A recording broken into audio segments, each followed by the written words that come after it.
Hello, sports card collectors and investors. I hope that you're having a great day today. I want to tackle a topic that might be a little bit taboo for a lot of collectors and investors out there, and I'm probably going to get a lot of mean comments down below, and that's perfectly okay. Really, as I talk about with most of my videos, I like to open up discussion. And you'll notice I'm pretty active in the comments section as far as responding to people. And I really do believe, and it's not just lip service, that I can learn just as much from you as you can maybe learn from me with some of these videos. So there are no experts in this game. We're in kind of an unprecedented sports card environment, really exciting one. But with rapid growth, there's going to be some growing pains. There's going to be some bumps in the road. And so the topic that I want to discuss today is why I'm nervous about investing heavily in vintage sports cards. And so first off, let me just say I do own some vintage sports cards. I've got a Jim Brown rookie card. I've got a Pete Maravich rookie card.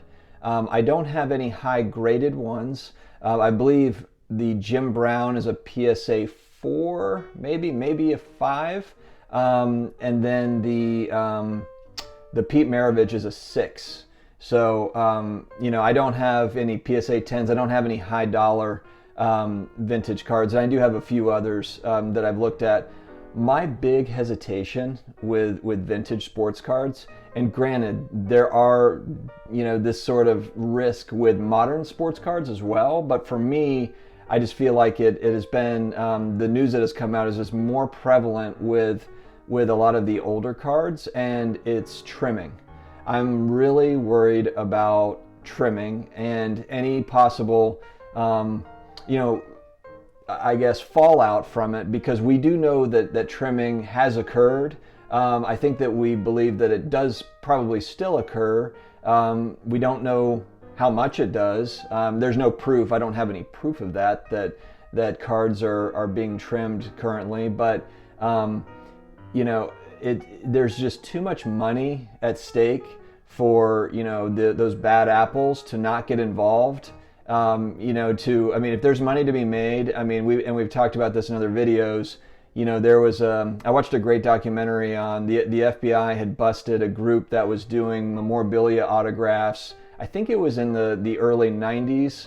I think it started in the late 80s and early 90s, early to mid 90s. But basically, there was a couple of guys that were amazing at autographs. They practiced autographs, and I remember when I was a kid, back when people used to go to malls before Amazon, there would be huge sports card and memorabilia trade shows where there's a million exhibit booths in the mall, all through the mall. And a big part of it wasn't just sports cards or comic books, but it was a lot of signed. There would be booths that were just strictly signed pictures, and it would be athletes, it would be celebrities, it would be all sorts of people from all walks of life, famous people. And so what had happened was, and I'm not saying that all of those were forgeries or fakes, but there was a high percentage of the memorabilia signatures that back then that are fakes, that are counterfeit, and they had certificates of authenticity that were made up, and so there was all sorts of issues that came with that, and so that sort of thing. I guess my point is, if there is money to be made, people will do whatever it takes to make it. And so as the sports card market explodes, where are they going to try to make their money? Who are these bad apples? Where are they going to try to do it? And where they have done it in the past is they have trimmed cards, because if you look at just any of these, there's such a massive difference in price between an 8, a PSA 8 and a PSA 10, or a PSA 8 and PSA 9. In many cases, it's thousands of dollars, hundreds of dollars, thousands of dollars. And so for me, I've been really gun shy on pulling the trigger, on a higher end, anything that's PSA 8 or above in a vintage card. I've just been really nervous about buying it, because these guys are very good at it. So I do believe that the grading companies are very good at what they do, and we do believe that they have found instances where there are these trim cards that are in PSA slabs and that have been found out there. So I think it's easier with those older cards. I think it is easier to get away with it and to get it passed through because they can, they're, like I said, they're very good at it. They practiced it. They've got it down to a science. And so and that's part of the reason why I have lower end graded vintage cards for that purpose. Part of it's budget, of course. I don't have $10,000 to drop on one. The other part though is my mindset is that, okay, how likely is a PSA 3 to be trimmed? Maybe it's, maybe it was a 1 and they trimmed it and now it's a 3, but I think it's probably more likely that they had cards that were a 3 that they got to a 7, or something because they were able to trim it and make it, kind of nicen it up, if you know what I mean. So that is kind of my big concern with it. And then, other techniques. I mean, I know that there's been other instances where I've seen it, discussed in forums where, cards have been touched up or kind of restored to a certain degree.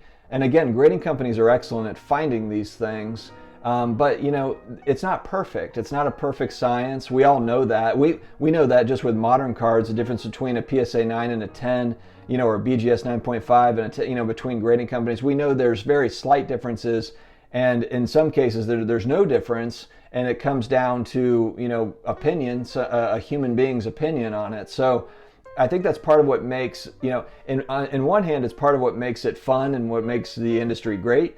On the other hand, it would be nice if it was a uniformed, type, grading system to where, and I don't know how we're going to do that without adding technology. I almost equate it to, look at sports games where you've got human beings, referees. I'll make a perfect analogy. Being a diehard New Orleans Saints fan, the last 2 years, actually not this past year against the Vikings, we just played horribly, but the 2 years previous, we had the blown call against the Rams, and then we had the Minnesota Miracle. Now, the Minnesota Miracle, that was just a great play by Minnesota, so I'm not taking anything away from them. That was just our bad. But there's plenty of instances where there's just calls that are missed. There's calls that, whether it's PI or whatever it is in football, and you see this all the time in other sports, in soccer and other sports, where technology aids in that, even tennis. Now they've got funny when you watch a tennis match, they do instant replay, and they've got that, camera or laser that shows exactly where the ball hit, to where they can make a call as to whether or not it was in or out. So, and I think that we do need something like that, in our system. Some sort of a scanner that would be able to see if a card has been restored to some degree, whether that be, a touch up here or, and on the comic book side, they do certain, what's the term? They scrub it or they press it. There's different ways to modify it, and it's okay. In the comic book world, in many instances, from what I've seen, it's more accepted. With cards, not really as much the case. I feel like if you had a card that had been, the paint had been touched up on it. If you had a Michael Jordan rookie and you had one that was touched up compared to one that was not touched up, you might be a little bit, hesitant to spend $100,000. Which reminds me, I need to check and see where that one auction ended.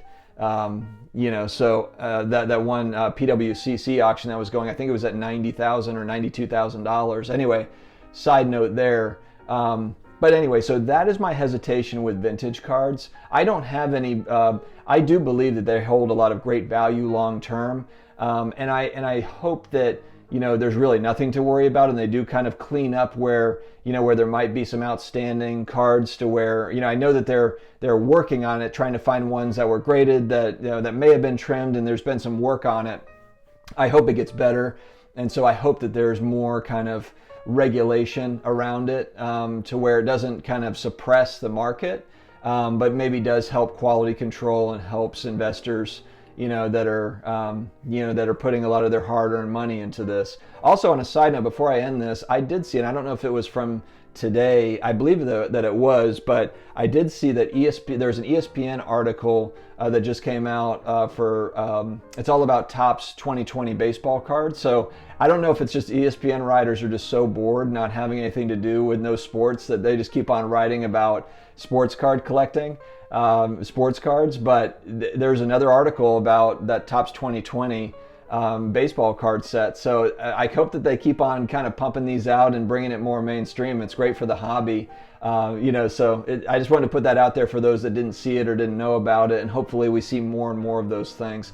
What is your opinion on this? And I know there's going to be a lot of hardcore, vintage collectors that are going to say like, hey man, you're nuts, and that's perfectly okay, and I'm good with that. I also want to get feedback if anyone's heard anything differently.